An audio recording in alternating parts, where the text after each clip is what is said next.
Hello and welcome to the latest episode of Material Matters with Grant Gibson. For listeners who might be new to all this, the idea is that I speak to a designer, maker, artist or architect about a material or technique with which they're intrinsically linked and discover how it changed their lives and careers.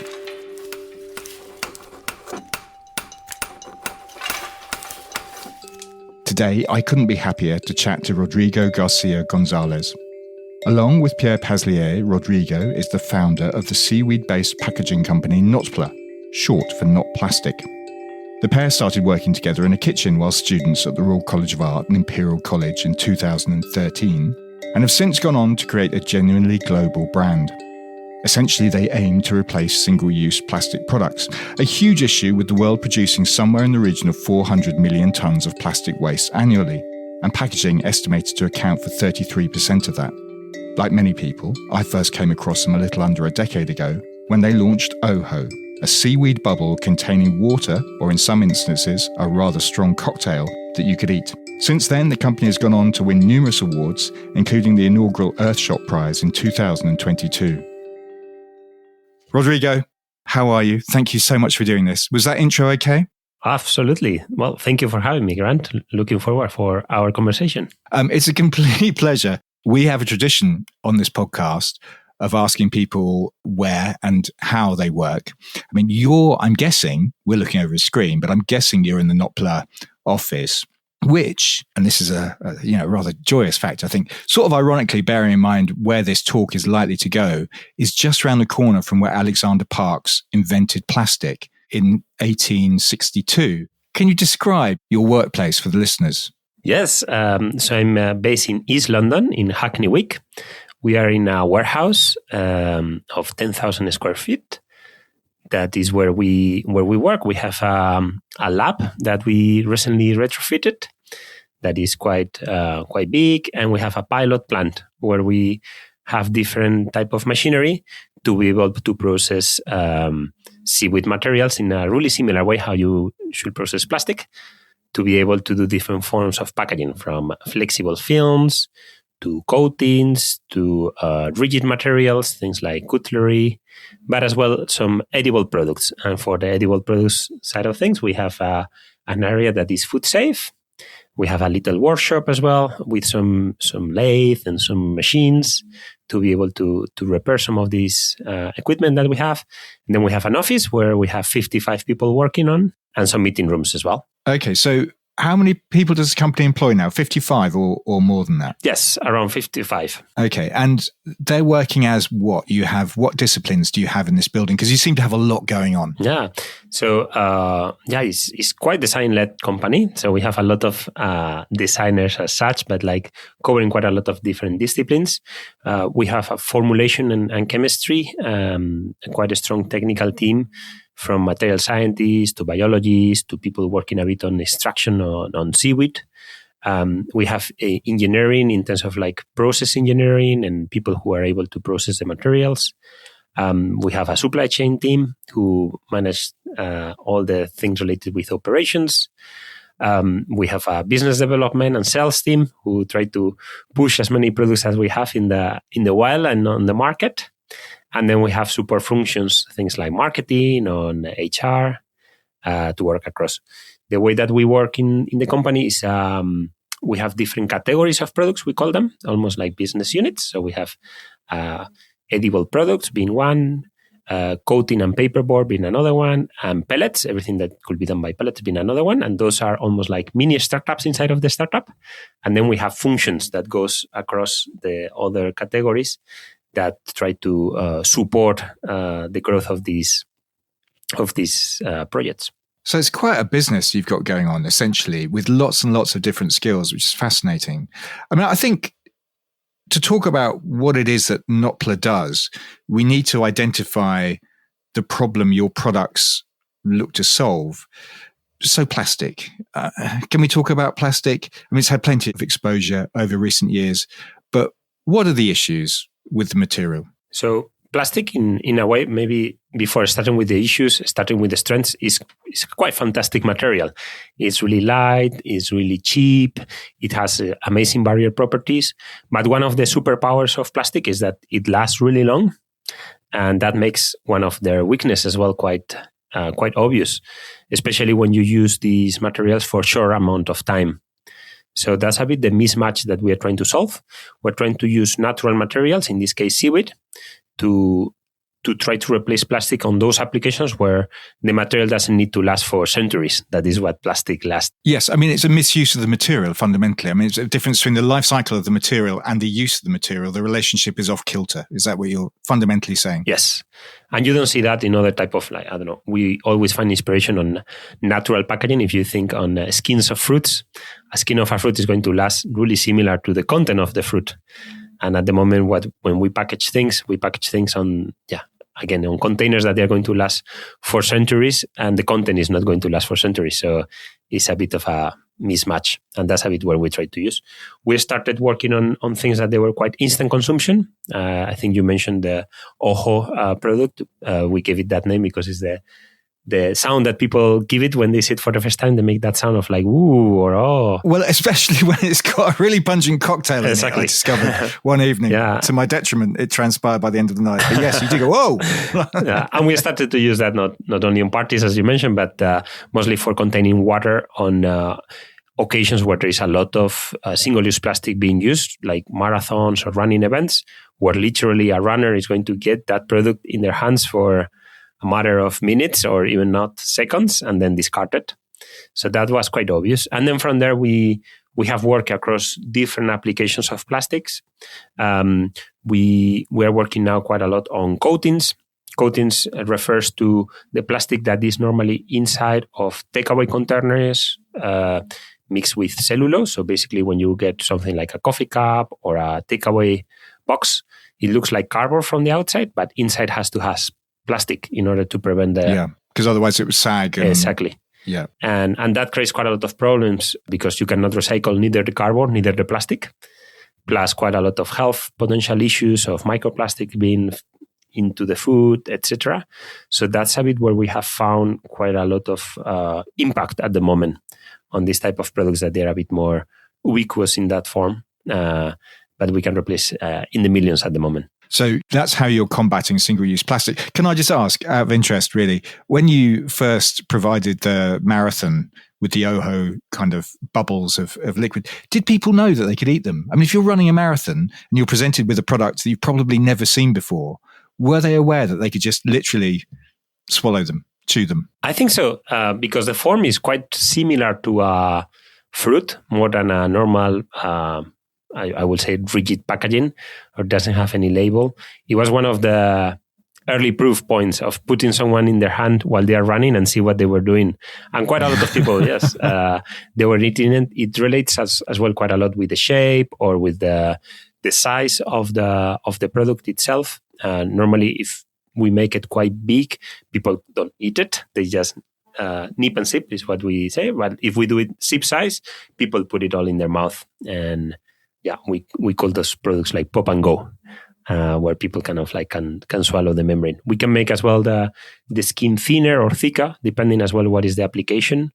So, and in some cases as well, where the content that we put inside is not, for example, at the moment we do packaging for olive oil, where the containers are not necessarily need to be eaten, even if you can eat them.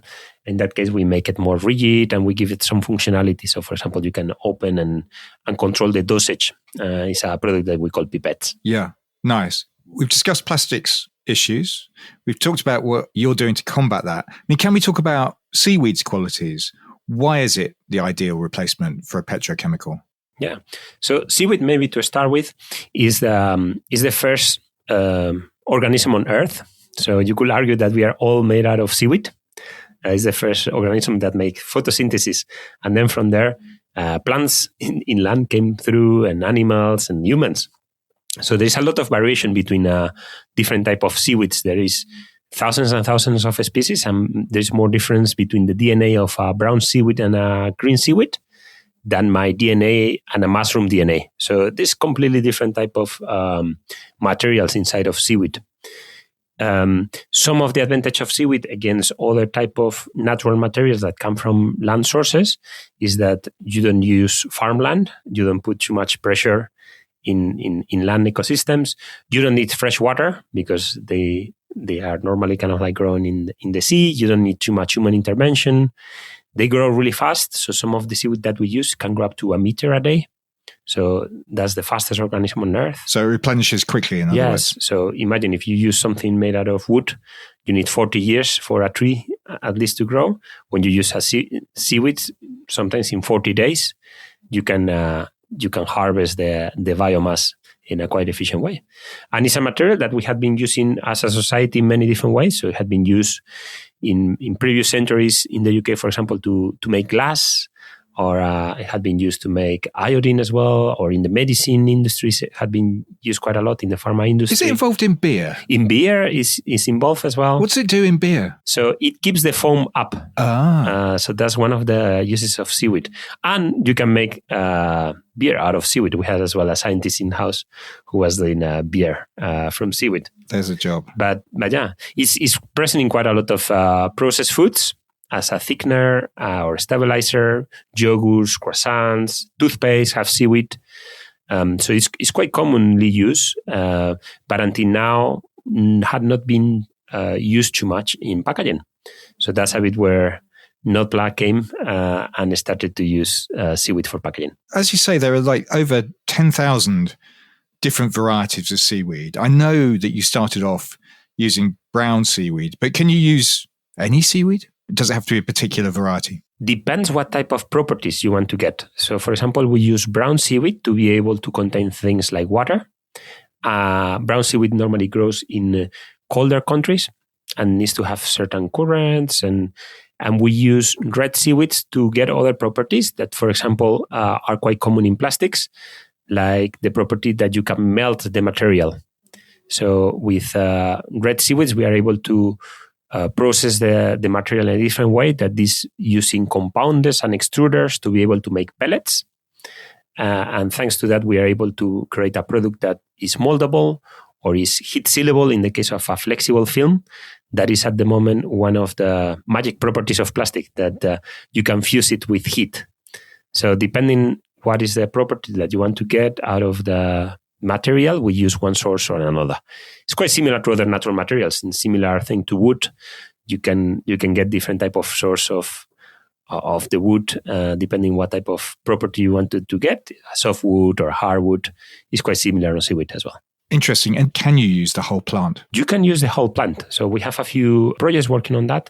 One of it is to use sargassum. Sargassum is this invasive species that happen in the Caribbean, where all the fertilizers from the agriculture leak into the rivers and then to the sea, and then appear these algae blooms that are quite concerning from different angles. We're trying to use as much as we can the full biomass in that case.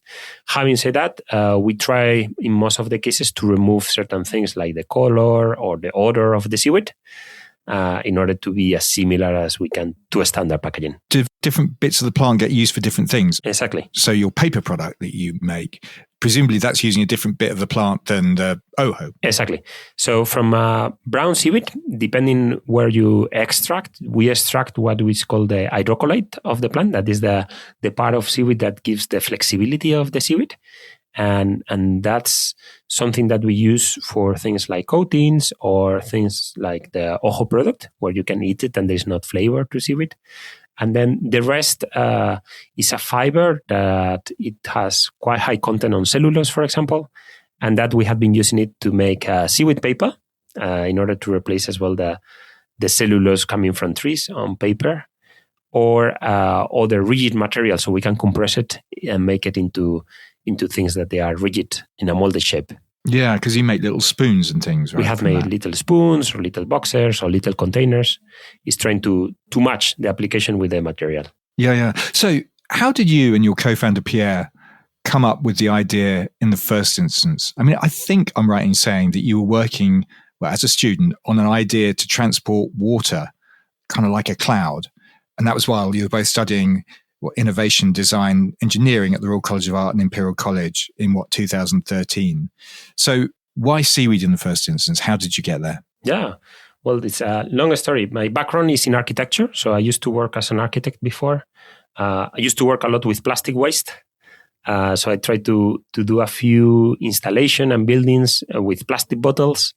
I spent almost 5 years working on that in different countries. And after a few years, I realized that it was really hard to move all the plastic industry towards doing something on recycling. And I was not moving the needle enough. On parallel to this, Pierre, a friend and co-founder, he was before a packaging engineer in L'Oréal, so making a lot of plastic bottles. And we get together in these quite interesting masters a few years ago called Innovation Design Engineering.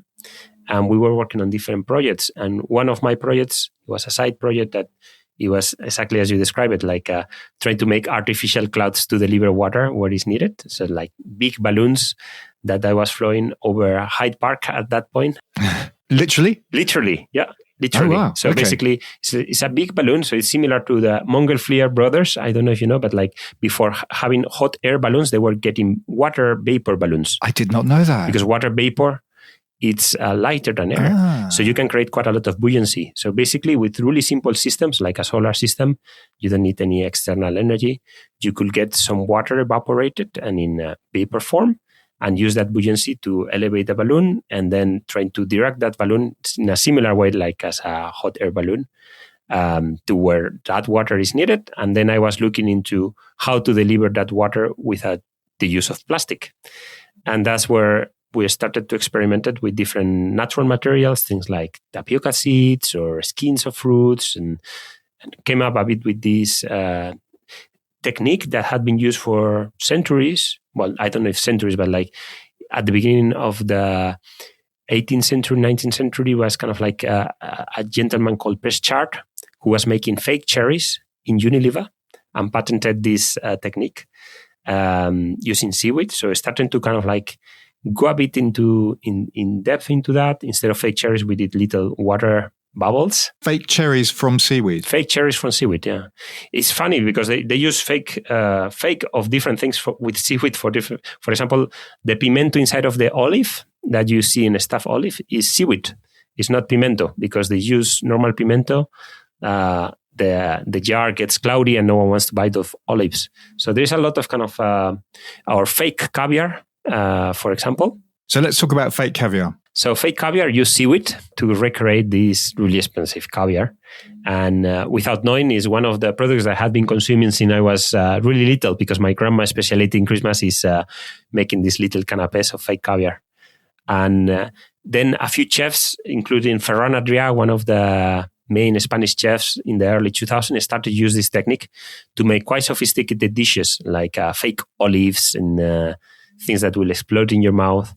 But no one had took a bit that technique. It's called espherification, and consists on basically getting an hydrocolloid and making it into a gel in a matter of seconds and use it for packaging. So that's a bit what we did. And we started not with the idea of making a company. We started just with the idea of replacing plastic.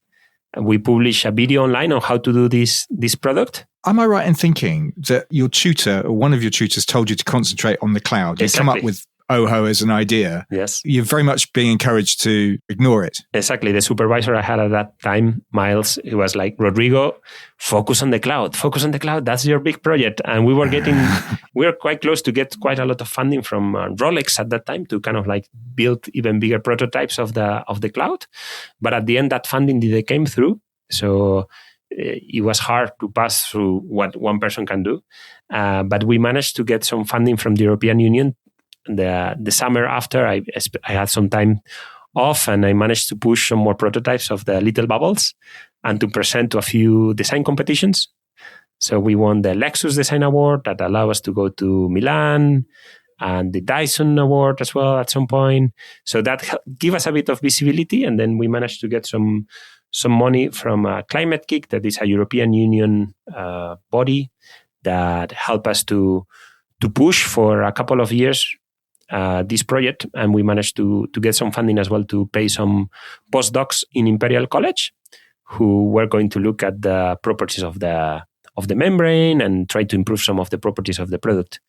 And on parallel to that, we raised some money through crowdfunding. Well, it is quite interesting. It seems to me that the public kind of encouraged you to take a project more seriously almost. You put out a film in 2017 that attracted, £850,000 worth of crowdfunding investment on Crowdcube. So I guess then you had to scale the idea once you've achieved that kind of goal. Exactly. So that was a bit the idea. Until then, we were able to make products, but in a manual way. And we say, if we want to scale this, we need to have a machinery. So at the time you were working in a kitchen or you had a lab or? We work in a kitchen. We call ourselves a bit the parasites of Imperial College as well, because we were quite good even after we graduated to be able to keep using the labs and some of the co-working facilities and incubators that they have. Having said that, in whatever you do in any lab in Imperial College back then, it was not edible. So we had to use quite a lot of our kitchens and a few other setups to produce. And then once we managed to get funding, we opened a small office in Old Street with a basement that we use as a production facility. And then we went on this race of trying to industrialize the process. Well, can I ask you about that? Because I'm presuming when you're working with a material like seaweed, which isn't, obviously, as you've pointed out, it turns up in lots of places, but not in the way you were doing it. Did you have to build your own machines? Presumably you can't just go to a catalog and start choosing machinery. So we had to use our own machines. We started with a first generation of machine. A second generation, we did a third generation of machines. We hired an engineering team. Quite a lot of complexity went into even the electronics of the machine become quite complex. We made the machine self-cleanable, and almost like looking back, I think the main learning point of that journey of making machines is that we are not the best company to make machines. So at the moment, we have licensed the machine to a really big, impressive company called Handman. Probably no one have heard about that company, but they call themselves the Mercedes-Benz of sausage machines. The Mercedes-Benz of sausage machines. Yes, that is a tagline if ever I heard one. Yeah, so it's a really big industry in Germany. It's quite impressive factory as well. When you go there, they move inside of the factory with bicycles. So it's one of the biggest building I had been in. And it's quite impressive. They had been making sausage machines for centuries now. And they had taken a bit our prototypes of machines. And we have now co-developed a quite big industrial machine that can make these products. I think in terms of units now, we can make, 100 times more than what we were doing on the first days with the first prototypes of the machines for Ooho. Right. And at that point, you were called Skipping Rocks Lab, right? Correct. Yeah, good research. Thanks. Occasionally. Why that name? Because when we started this project, as I mentioned, we didn't thought about it as a serious company. We just went to New Zealand and we were doing some, what I think in the UK you call skimming stones in the lakes of New Zealand. And when we had to put a name for the prizes that I was mentioning, we just put it the Skipping Rocks Lab. And we, for a while, the video or like the website of Skipping Rocks, they just had the video of our holidays of Pierre, myself, and another friend, Guillaume, who joined us at the beginning. And that was it. We say like we make plastic disappear and rocks fly. That was a bit the tagline. But after a while, once we have a few employees, everyone was asking, what is this? This doesn't represent us. And we went through a process of trying to come up with a new name, and a new logo, etc., and a new website that was a bit more reflective of what we had been working on. So was there a moment for you, Rodrigo, where suddenly it all clicked and you went, actually, this isn't a side project. This is going to be a significant piece of work for me? Because you taught for a long time, I think I'm right in saying. Yes. So I had been teaching quite a long time in different universities, mostly in Kingston University, but I still teach nowadays in the Royal College of Art or in Central St. Martin's, and as well from time to time outside of the UK. I really love those experiences. I had been recently, well, not so recently, but in Chile for a week or in different universities, and I have that really close to my heart. We still have in Notpla quite a lot of alumni from some of those courses, which is really good. But yeah, in terms of milestones, I think there have been a few through the realizations that this is a bit more than a project. So the first one, when we got a bit of funding that we could push, but without paying ourselves salary. Second one, it was I think at some point we were almost doing this as a side project. And I remember at that point, Pierre, the other co-founder, was running out of money and had to ask for some help to their parents to pay their flat. And their parents said, like, okay, this is it. You need to find a proper job if you want to keep. And that gave us a bit the push to do the crowdfunding. Okay, so that's where the crowdfunding arrived. Basically, Pierre's parents insisted. Exactly, to force us to have a deadline. And that helped us quite a lot because we, at that point, we didn't know how to raise investment through external investors, etc. So that gave us a bit of a deadline, and that worked really well. So we managed to do that 850,000 in 2 days of the crowdfunding being open. So that was really big moment of realization. And then since then, almost every 2-3 years, we have been through a different funding cycle. That is probably quite normal in a startup cycle of like going from Series Pre-Seed to Series C to Series A to Series A+. Like it's basically when you go outside and ask investors to give you more money to try to multiply that money. And yeah, not last year, but like in 2024 is when we did our last round of investment. 20 million, right? That was 20 million pounds. So that's a lot of money. It's quite a bit of money. That comes with quite a lot of pressure as well of basically use that money in an efficient way to be able to make it last, but to be able as well to solve this big problem that we have in front of us quickly. Yeah. And do you enjoy that side of the business?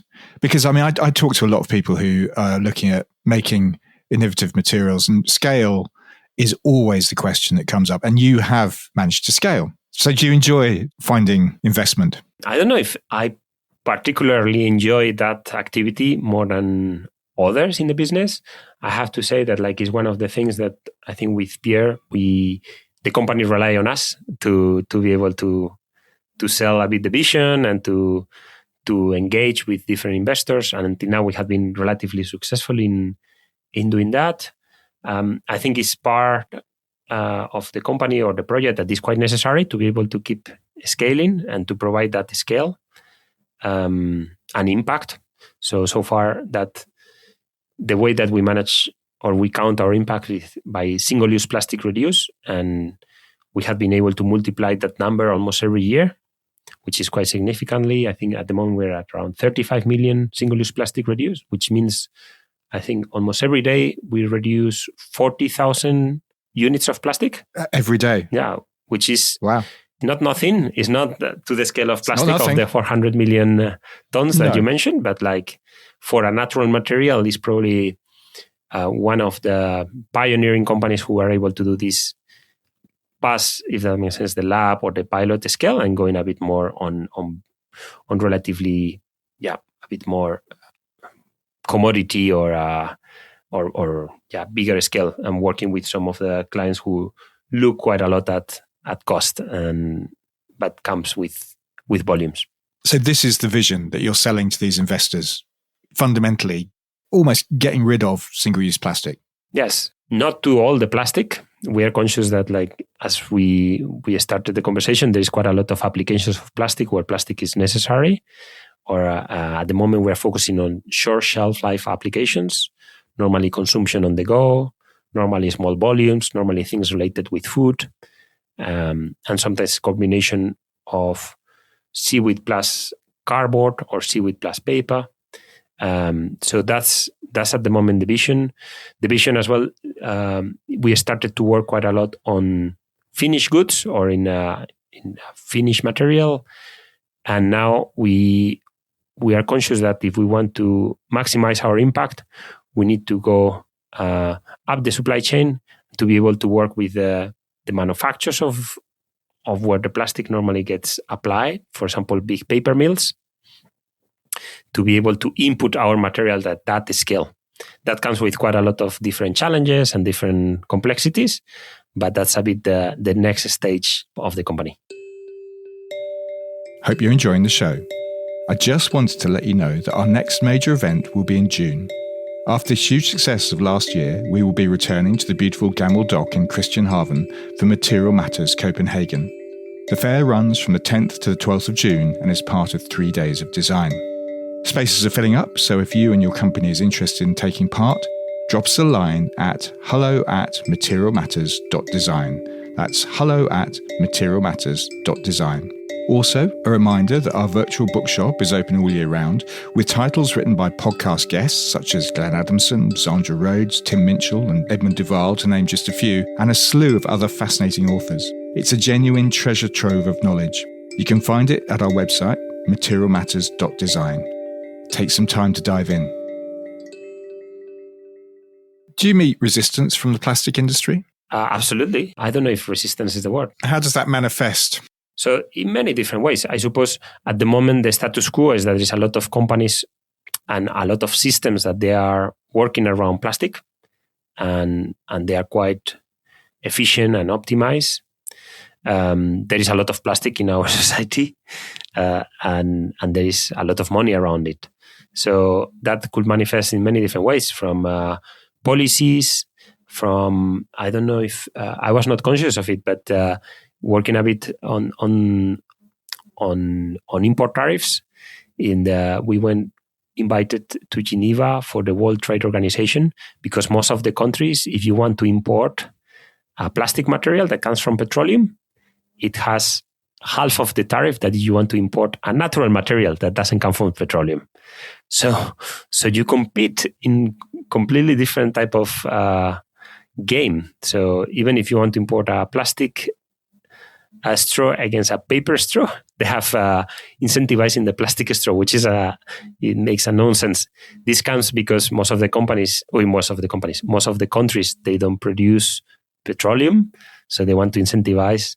They are not to put high taxes on things that they don't have, but they do have. Which countries are we talking? I mean, that's not the EU. Presumably. Yes, that's a global kind of like a global tariff code. Oh, wow. Okay. Yeah. That's interesting. I did not know that.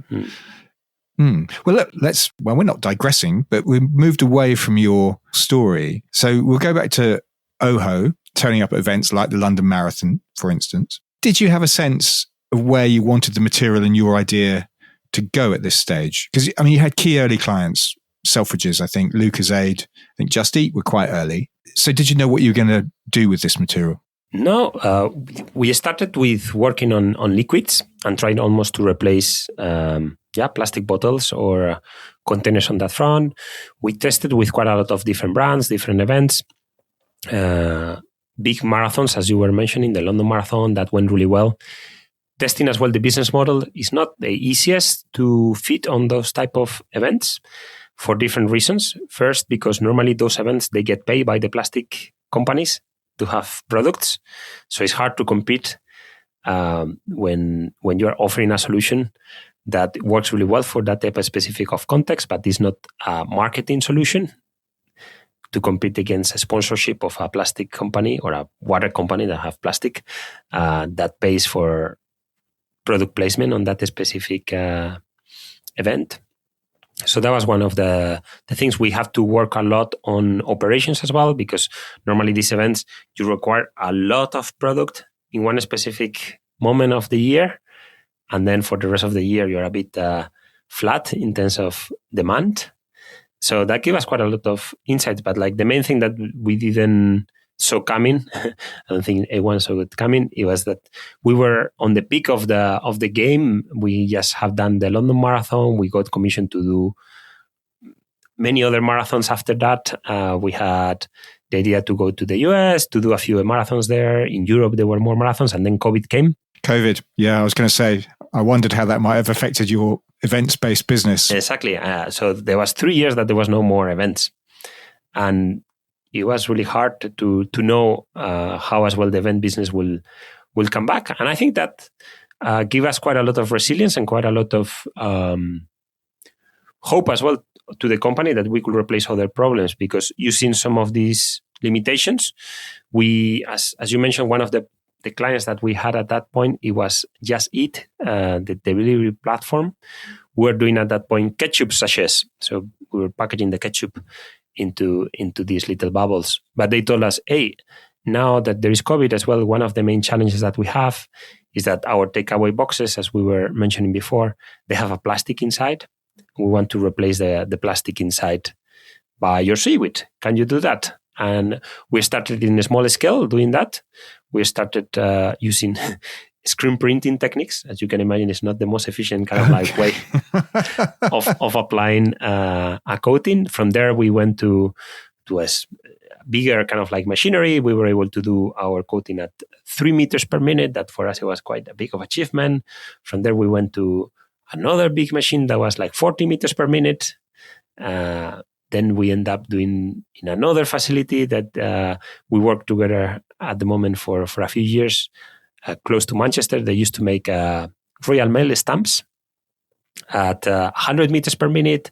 And now we're at almost 200 meters per minute, which is matching a bit the speed of plastics, which is really good on that front. And that enable us to kind of like reduce significantly costs, because most of the cost of our products comes in terms of like how big of a batch you make, and maximize the impact and the volumes that we can provide. We are not there yet. Is it still more expensive than plastic? Depends on what level you look at it. In a box level, most of our clients, they get it. Some of the clients, they told us that they are paying the same price of what they were paying before, which is quite really good. Other clients who were buying really cheap plastic from China, they still get it at a premium. And the interesting thing as well for us is that normally we don't sell direct to our clients. We sell through the big distributors of packaging and food. So probably some of these big trucks that you see in the morning in London or in other cities, that normally they deliver all the goods that a restaurant or a canteen or whatever company needs in terms of food, packaging, and other type of deliveries normally comes once a day. So normally big companies or big canteens, they don't like to have delivery every single supplier, but everything comes in one single truck. So we normally work with some of these big distributors. And so say if I took one of your Just Eat takeaway boxes and I disposed of it, well, how would I dispose of it and how quickly would it disappear? So that's a bit probably the power of Notpla, that it could disappear in many different ways, depending as well what is up to your hand. I suppose if our takeaway boxes at the moment is a lining of seaweed, but most of it is cardboard. So the best outcome for that cardboard will be to be recycled. So you can put it on the recycling scheme if there is not food waste on it. Because if there is food waste, it contaminates as well the recycling scheme. So that's one of the thing. If there is food waste, the best outcome is to compost it. So you can compost it at home. And that's a quite simple, I suppose, action that quite a lot of people can take. At the moment, there is a lot of greenwashing on the packaging space with this, and quite a lot of misleading information regarding what is home compostable against industrial compostable. So there's a lot of industry compost means that you need to put it on an oven under pressure for 3 months until it starts to break down. While home composting is that you can put it literally in your garden or in a wormery, and in our case, it disappears the seaweed and the packaging or the cardboard at the same rate. So that's a matter of weeks normally, depending on the conditions and the bacteria and oxygen that there is there. But you literally, if it's a seaweed part, you could eat it as a human. We don't recommend that because you could just eat it in a different type of. But to be honest, that's the main proof for us that it's not plastic. Yeah, I mean that's quite interesting because having seen you talk and done a bit of reading about you do have concerns about PLA, polylactic acid, or the bioplastics that people are talking about. So, what are your issues around bioplastics? Yeah, I don't know if it's an issue as such, but like basically to explain what is the difference between a natural polymer and a bioplastic. So the source of it could come from the same thing. So for example, seaweed or corn or starch. And then if you want to make it into a plastic, what you do is you chemically modify the polymer. So basically almost you play Lego with that polymer. And you end up with something that nature doesn't have and doesn't recognize as a building block. Therefore, normally it's quite good at protecting against the elements of nature, things like water, but it's quite bad at getting back into nature because it's a polymer that nature don't have in their playbook. While if you use a natural polymer as such, in the same way that is in nature, things like cellulose, for example, or things like seaweed, nature knows really well how to bring it back to the system because it's one of the elements that there is already there. That's the main difference, or at least how I will explain it. The difference between like plastics, bioplastics included, and natural materials. And that's a really clear as well definition of the European Union that came under the Single-Use Plastic Directive that established two conditions for a material to be a plastic, or the opposite, not to be a plastic. Number one is that in order not to be a plastic, you need to be naturally abundant in nature, so seaweed is. And second condition is that you don't need to be chemically modified. So it's basically what we were talking about. So again, you can take seaweed and chemically modify and make a plastic. Or you can take a potato and chemically modify and make a plastic, and that will be a bioplastic. Or you can take seaweed and not chemically modify it, use it as it is to be able to use it as a natural material, not as a plastic. Mm. And you're part of the Natural Polymers Group, which also includes companies like Notpla. What's the group's aims? Yeah, so that's a group that we co-founded to be able to give a voice to all these to all these companies, probably small in comparison with some of the big plastic companies, to be able to be heard, to be able to suggest some changes in policy, and to be able to present some alternatives. We're conscious that if we show up as a single company or as a single startup, most of these changes are really hard to enforce. But if we make a coalition of different players who work under the same type of understanding of what a natural polymer is and try to expand this definition and try to educate certain stakeholders, we will be a bit more powerful. And I think we all probably share quite similar mission of trying to replace as much plastic using this definition as possible. So I think we try to support each other in that way. Mm. We have to talk about the Earthshot Prize. Yeah, Rodrigo winning £1 million, handed the trophy by David Beckham. Obviously, the Earthshot Prize was founded by Prince William, and it's kind of the environmental answer to the Nobels, I suppose.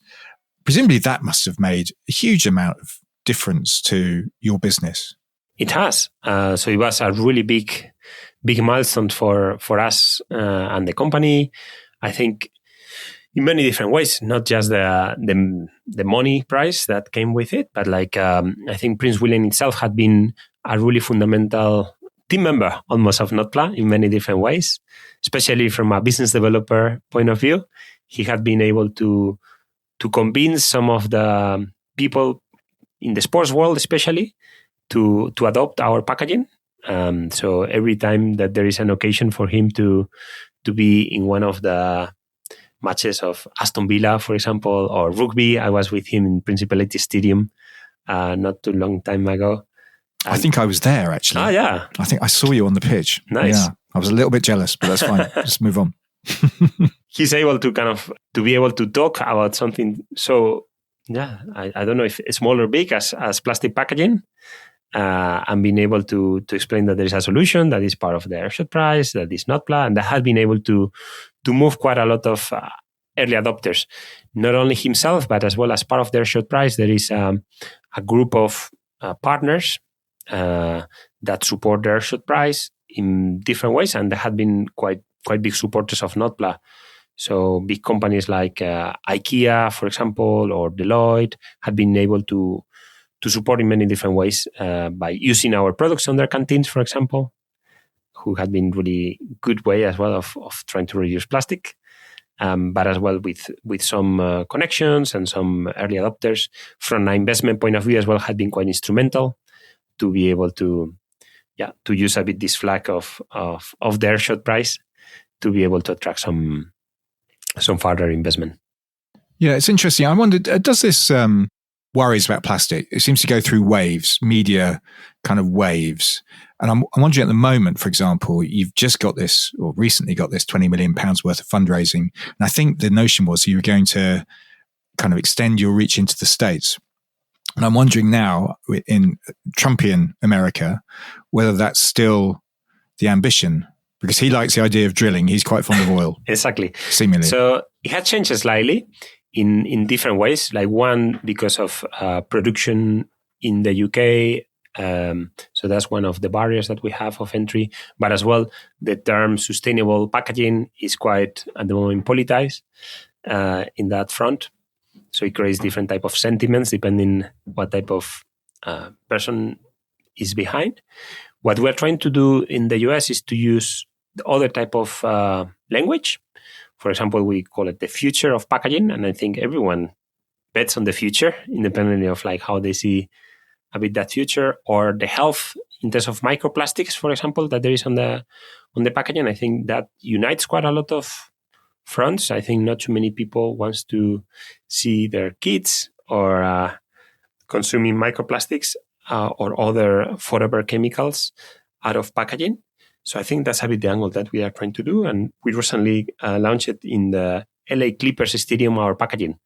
So as well, there is quite a lot of different states and different sentiments depending on if you're in the West Coast or in other places in the US. Having said that, we have not put all our eggs in the US as we initially planned, knowing that there's quite a lot of push, and you have seen that things as symbolic as plastic straws or things that they're a bit more or less symbolic, but like some of the tariffs or some of the push on manufacturing in the US. Well, I've read a lot about the business in the press and on the internet. There isn't a tremendous amount about you and Pierre out there.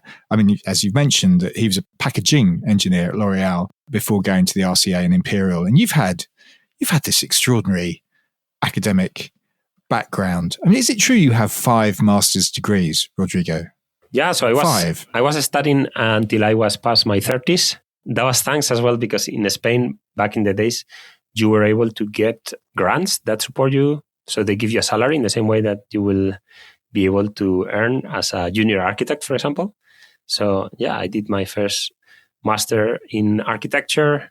I did an MPhil. I did some studies in Chile. I was able to go to study product design as well in Sweden. So that was another year funded there. And then I landed in Imperial College and in the Royal College of Art. So yeah, I had a lot of fun studying. And I do really recommend it. And then when I could not push it anymore as a student, I did start as well a PhD, but I didn't push that through because I thought that was quite theoretical for me back then. And I think it was the right call. So you started as an architect, yes. Training as an architect. Why did you give architecture up? So I started as an architect because it was the closest study back then in Spain to design, or I have been always quite fascinated by invention. And there is not as well studies of becoming an inventor as such. So it was the closer.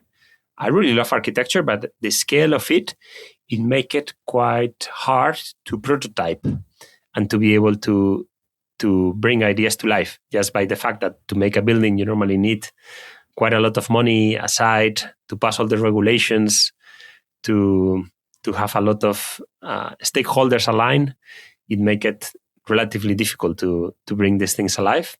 So after a while pushing and a few projects, so I managed to do a few projects on that front, I decided to go on the smaller scale. And I think the satisfaction of working on product design or a smaller scale is that normally as a person, you can come up with prototypes and test them. And that gave me quite a lot of satisfaction and still does. Yeah, I mean, your work was really intriguing as well because, I mean, you designed an intelligent suitcase in 2012, which has got it reminded me a little bit of Dominic Wilcox. I mean, there's a little film of this case kind of following the passenger around an airport, which was lovely. And another one where a bench meets a car, which is a little bit kind of archigram, actually. I mean, there's wit. There still is. There's wit in your work. And as you say, there was also this interest in waste. You created these buildings from plastic bottles. You mentioned it earlier, but we didn't go into any detail. How did you do that? So on the plastic bottle side, I was working quite a lot as an architect with air and inflatables. So in many different ways. So at some point I was collecting plastic bags and joining them to make big structures with positive pressure. And at some point I started to work on the opposite, so negative pressure. So the way that I was doing that, I was creating big plastic bags and putting a lot of plastic bottles inside of the plastic bags and sucking the air out of the plastic bags, really similar to the behavior of how you pack clothes. I don't know, you have some of these vacuum bags to pack clothes. And at the beginning, it's flexible, but then once you suck the air, you can create a rigid structure. And if you do that, not in centimeters, but in meters, and you give it shapes as an arch, you can create quite relatively big architectural structures. So I was doing that with a Polish friend called Maciek Siura, and we were able to do that in the Venice Biennale. We were able to do that in Paris, in Poland, in quite a few places, and there was quite a good project. We were able to collect plastic just by ourselves or with plastic recycle like Veolia, and with a few volunteers being able to build these structures. Very good. And the car bench. Tell me briefly about the car bench, because I think that's a super cool idea. The notion that most cars sit there and don't do anything. It's a privately owned object in the middle of a public space. Exactly. So yeah. Probably that's more an idea than a reality, but the idea was how to use those private spaces for the public goods, especially when they are sitting outside. So the idea was to adapt a car into a bench, even from a material perspective, but as well functional, how you could charge your phone, for example, from the car, or how you could use the music or the light of the car for the pedestrians. So I think there is a few ideas there that is still on the buckets of ideas. But I would love at some point to push them further. And when you met Pierre, was it inevitable you'd work together? We worked in a few projects together, but it was not inevitable. He started another startup that became relatively successful as well, called Gravity Sketch, that is about sketching on 3D, and pushed quite a lot on that. But at some point, he decided to move full time to Notpla. And I think it's one of these things that you cannot plan at first, but it comes through working together. And I think it's a pleasure, and I could have not done this journey without him. And he's one of the main motivation every day to come to work in Notpla is to work together with Pierre. And what do you think you both bring to the roles? So at the moment, we bring quite a lot of duplication for the good and the bad. So we are co-CEOs and co-founders. We try not to divide too much what each of us do, and we try to be quite overlapping in many different ways. So in that way, for example, due to the nature of what we do, there is quite a lot of time that there is a lot of traveling. So we can divide the traveling, or we can do it together. Or there's a lot of time that is talking with investors. So in that way, we can talk with double amount of investors. There's quite a lot of highs and lows, and just the ability of sharing it with a friend or with someone, it's much more enjoyable than to do it by yourself. I'm guessing the way that you work must have changed enormously since you launched. It has changed quite a lot, yes. Mostly around having a team to work with is quite different than to do things by yourself. So it has changed quite a lot. And working with people is an art by itself, and it's quite complex to make sure that everyone is aligned, everyone is happy, everyone knows what's doing. So we have been learning through a few mistakes and learning through doing, and probably there's a lot of room for us still to grow on that front. Management is not easy, right? Do you enjoy it? Depending on which day and depending what type of occasion. But now we have, in January, there's a lot of realignment and salary reviews and things like that I will say is not the most enjoyable part of my job. Yeah. Well, look, we're coming to the end of our time, Rodrigo. Thank you so much. You've talked about your vision for Notpla, which is the normal way I finish these interviews. So we've scuppered that. But say the end of the decade, 2030, where do you think the company and you will be? Yeah. So we aspire to be a bit like the Tetra Pak of sustainable packaging. Not in terms of use, so we don't want to replace the Tetra brick because that's long shelf life, as I was mentioning before, but having a portfolio of quite a lot of different products, things like coffee cups, things like cutlery that people can use without having the guilt of having to use plastic, and to be able to not have replaced things on the tens of millions, but in the billions. That's probably a bit where our ambitious target is at the moment. Okay. So replacing billions of pieces by 2030. I hope so. Oh, 4 years' time. Well, we'll see. We'll catch up in 4 years and see where you've got to. Rodrigo, that was wonderful. Thank you very, very much for your time. I really enjoyed that. Thank you. Thank you very much, Grant. To find out more about Rodrigo and Notpla, go to notpla.com. You can also go to our website to hear other podcasts that I've done, to sign up to our newsletter, and to find out all about the various events we'll be running in 2026, including Material Matters Copenhagen. One more thing, it would make me incredibly happy if you went to my Patreon page and made a pledge at patreon.com/Material Matters. For as little as £3.50 a month, you can receive invites to various Material Matters events, as well as getting access to each episode before it's published to the wider world. Material Matters is a completely independent concern, and any help you can offer would be hugely appreciated. Ultimately, you'll be helping to take the message of the importance of materials, skill, craft, and design to a whole new audience. Thanks very much for listening.